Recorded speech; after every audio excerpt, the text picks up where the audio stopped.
So my name is Charlotte. I'm a performance coach at TMP, and I help fitness professionals that are just starting to scale the business and starting to have a few hire, just to get out of their own ways by helping them with their performance, getting rid of all their insecurities, the lack of confidence, the limiting belief that is just getting in the way of them being their best selves.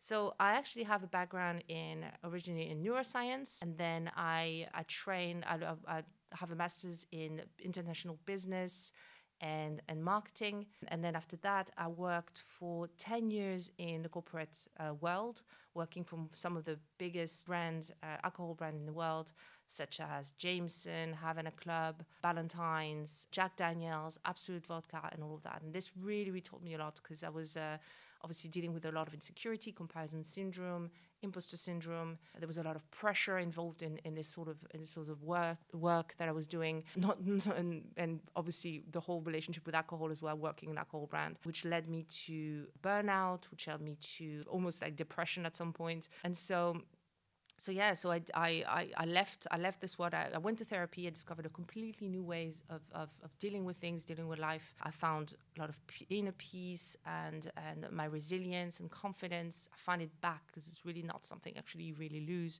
It's something that you just forget that you have. And then following that, I trained. It's changed my life completely. So I decided to train as a cognitive hypnotherapist myself. This is where actually I met Kieran. I was then trained as a trauma therapist, professional coach, performance coach, and then I joined TMP nearly a year ago now. I started working with solo entrepreneur, and now I'm working with, like I said, with fitness professional who are starting to have a few hires and are taking their business to the next level. And on top of that, obviously, going through a few other challenges in my life, like I went through postpartum depression when I had my little girl 3 years ago, which really helped putting a little bit more a different perspective, I guess, on life and on what was important to me, and on where on dealing with my emotions and where they were coming from. When you think about overwhelm, and I see clients going through this all the time, overwhelm is an excessive amount of expectation and thoughts that are getting in the way of your flow. And I find that, underneath all of that, we have this ability to see things clearly. We have these moments in life where we feel clear, we know exactly what we're supposed to do. And then when the overwhelm comes through for us, is when we're letting our thoughts getting in the way. And so I find that, it's not so much about trying to fix that. There's a lot of things that you can do for this. You can do, you can meditate, you can go for a walk, you can go for anything like that. But sometimes it's also just about listening to yourself and knowing that, today's just not the day. If you feel overwhelmed, if it's too difficult, maybe look at that one thing that you can do. And I'm a big advocate of that, what's the next step that I can do? What's the one thing I can do today? And for a long time, I was always having, and I still can't help myself. I still have these big lists, this big to-do list that I have on my notepad. But the difference is now, I always start the day thinking in my head, okay, if there's only one thing I can do today, just one thing out of all that list. And if I do that, then I'm good. And it usually will, the trick is to always pick the thing that you want to do less, the worst thing. I tell my clients, I call this the frog, right? It's the frog on the menu is the thing you don't want to eat. Not for French people, but like for most people, it's the thing that you don't want to eat. So if you could start with that, if you can just eat the frog, then the rest of the meal is going to feel, much more enjoyable. The rest of the day is going to feel much more enjoyable if you can do that one thing. So if you feel overwhelmed, just think about, what's the one thing I can do today? And then if you get that done, then you're good. What I always say, procrastination equals information. Procrastination is just telling you about what makes sense to you right now. And sometimes there's two things that can happen with procrastination. It's usually, we say that there's a lot of TMP, it's either a car issue or it's a driver issue. So when it's a car issue, it's like, think about, have you been sleeping well? Have you been eating well? Are you, well rested? Are you in a good quality state of mind? As simple as that. Are you feeling clear about what you need to do today? And sometimes, it's just about taking a rest. So it's not, we call it procrastination. It's also, you can just reframe it and thinking about it, just taking a break. You need to take a break and it's okay. When it's a driver issue, then we're looking more like fears and beliefs and things that are getting, like mental blocks that are getting in the way. And a good way of thinking about that is, of going beyond that, is to challenge it. Like, what is it that I'm actually afraid of? What is the thing that is getting in the way? So the other day, it really came through for me. I remember I on the Wednesdays, this is just my day where normally I don't see any clients or anything like that, and I just focus on creativity and on doing creative things. And I had this thing that I was supposed to do. I was supposed to create some content for a company that I was working with, and I'd find myself just, I always start my day with doing a few chores in the house, and I find myself just being on my fifth load of laundry and thinking, well, there's something that is not really sitting well with me right now. And the thing that wasn't sitting well is I knew that's not what I was supposed to do right now. I was actually supposed to start creating content. So I was completely procrastinating. And so I asked myself, I was like, what am I afraid of? And it just came to me. And you realize, and when you do that and you ask yourself that question, something will tend to come up. And the thing that came up for me was, I can't do this. And these are stories. These are stories we're telling ourselves. I can't do this. How do I know? And then the next question you can ask yourself in this moment is, how do I know that's true? What proof do I have that I can't do this? And you realize most of the time that there's nothing. Like it's based on nothing. It's based on something maybe from your past, maybe something that's happened, and this is something that we go through and we depict in our one-to-one evolution program with TMP. But it will be some old beliefs, old story that you've been telling yourself for years and years, and you're just rehashing again and again, and are here to protect you from what you're afraid might be like failure or success or something like that. But they're not true. They're just stories. And so the moment that it came true to me, this, I can't do this. I was like, well, I know I can. And so just got me snapped me right back into reality and got me to actually do what I needed to do. Confidence, it's an interesting thing with confidence, is that we are confident. We're born confident. It's not something you need to learn or to teach, or anyone needs to teach you. There's no classes on being confident. And if there is, and you are on one, I strongly advise to just stop right here, because you're wasting your money. Confidence is something you already have within you. And it becomes, and if you look at, if you have any sort of toddlers or children in your surrounding, just look at them. Look at how confident we are. We're born coming in this world, like being ourselves. We come as we are. We don't care about what other people think. And it starts getting complicated when we start developing an ego. The difference between the self and the ego is the self is your perception of yourself in relation to yourself, and the ego is your perception of yourself in relation to others. When we start having this almost like little avatar, that other persona, that other version of us that is molded into our vision of other people's expectation of us, is when we start going by that, is when our confidence starts to drop, because that's not who we really are. So I think confidence is about really realigning yourself to your true self, remembering what it is like to just be you. If there was no one around, if you could, a little trick, a little hack into confidence is wondering yourself, what if I could just pretend to be confident? What would that look like? Because when you pretend, it's not about pretending, it's about giving yourself the permission to be.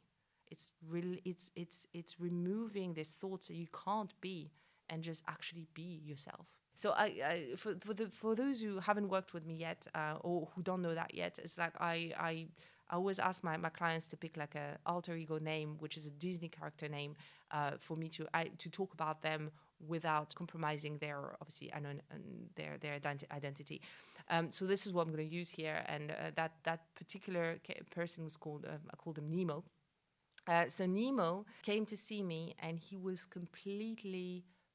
in what you would call paralysis by analysis, which happens a lot to a lot of our clients, and happens to me quite a lot as well, which is this, the feeling that everything has to be perfect before you do anything. So they just end up like really much in their head, and not actually achieving anything, which is just a big problem because it doesn't allow them to bring their program, their business to the next level.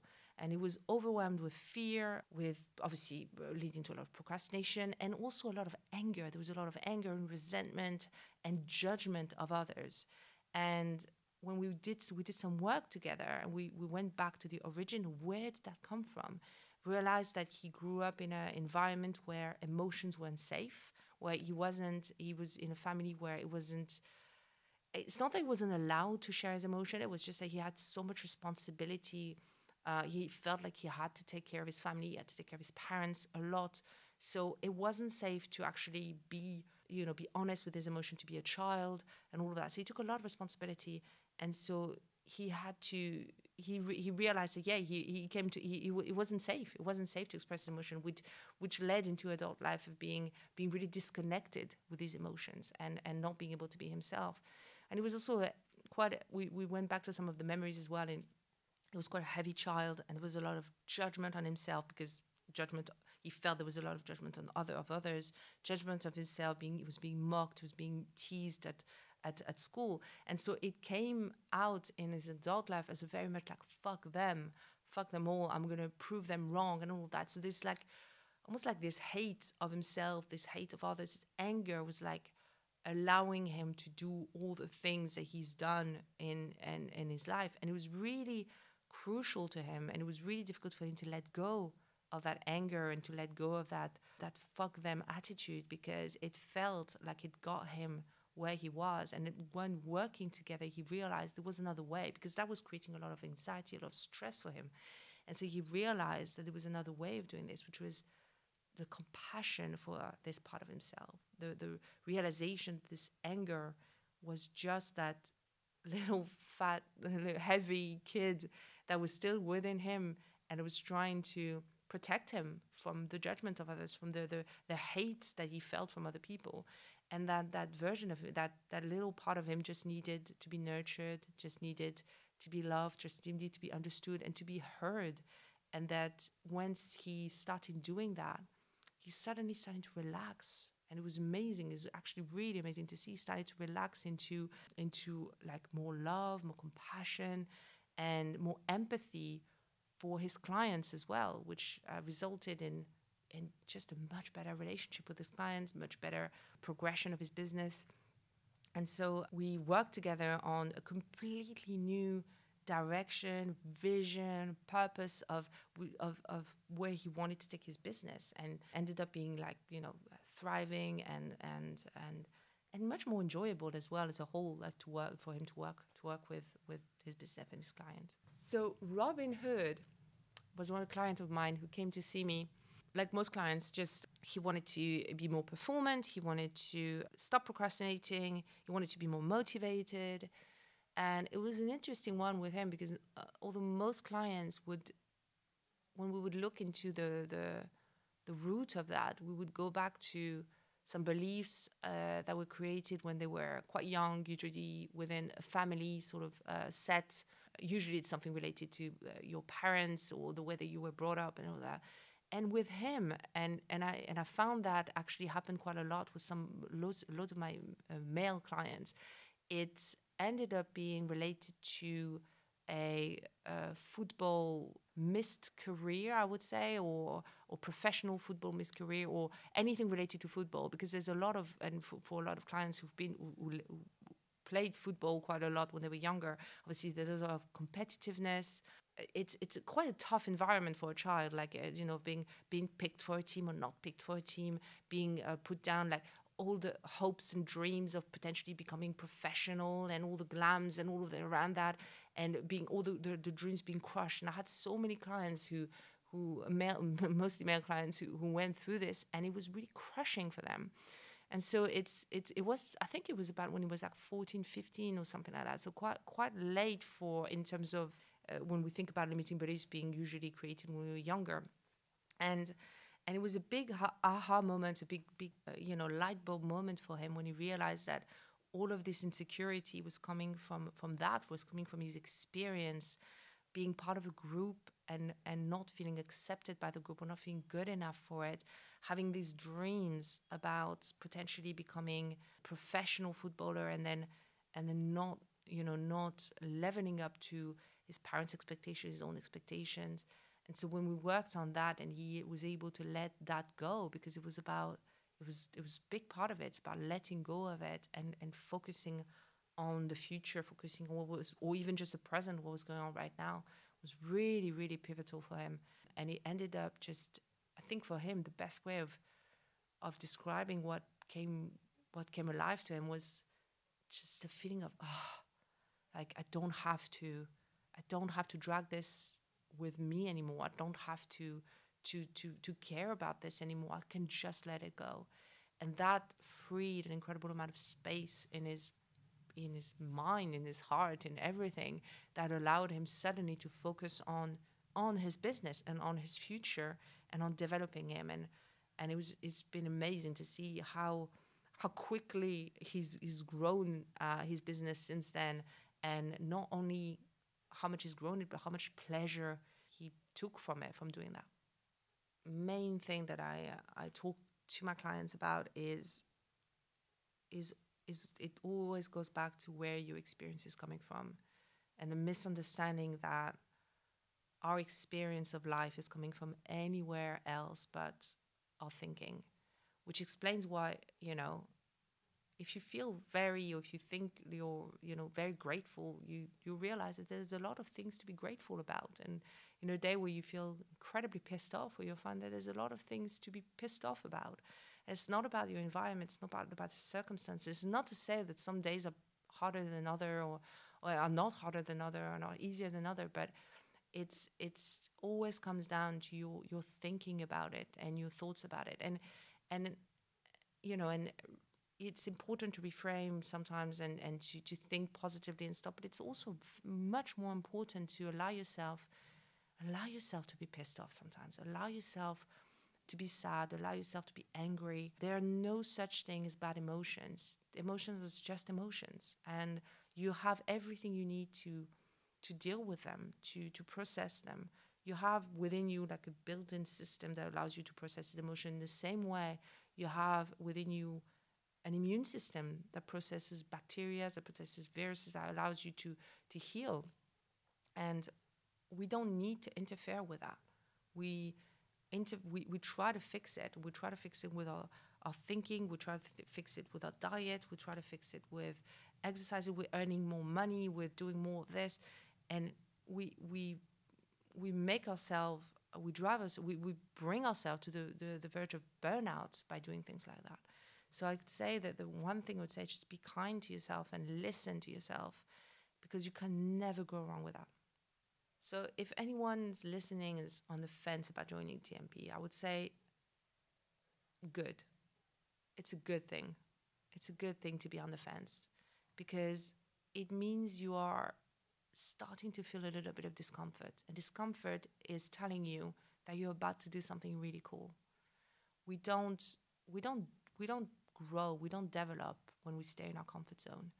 So I would say just listen to that discomfort, just lean into it, because that's what's going to get you the best results. That's what's going to get you to do really cool shit. So that's us for today, team. I want to say a huge thank you for spending this portion of your life listening to us. A couple of things before you disappear. If you're not already following us on Instagram, you can find all of our daily content on mindset and hitting peak performance at Total Mental Performance, or our website, www.totalmentalperformance.com. If you haven't already, please subscribe. You'll find us on Spotify, the Apple Podcasts, and all the other various different platforms. Big love. Thank you ever so much. And we're looking forward to speaking with you soon.